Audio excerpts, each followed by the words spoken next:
Before we begin, let's learn what a mixed fraction is. A mixed fraction consists of two parts, a whole number and a proper fraction. Proper fraction is where the numerator is smaller than the denominator. To convert this mixed fraction into improper fraction.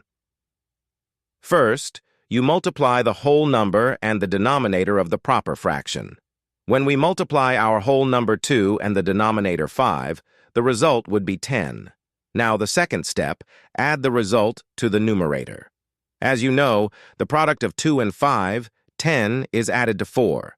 The result 14 becomes the numerator of our improper fraction.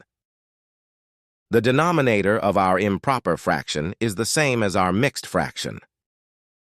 He did it! He really did it!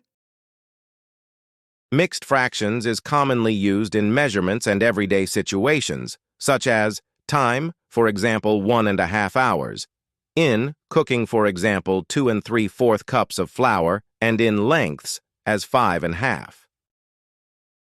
Whereas in improper fractions, the numerator is greater than the denominator. The top part of the fraction has the bigger number compared to the bottom part. This makes no sense. How can someone eat 7 out of 4 apples? To solve this, we need to convert improper into mixed fraction.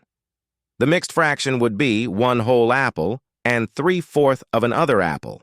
Makes sense now. But how do we convert? Keep watching to find out. Remember, education is a blessing. Please like and subscribe for more.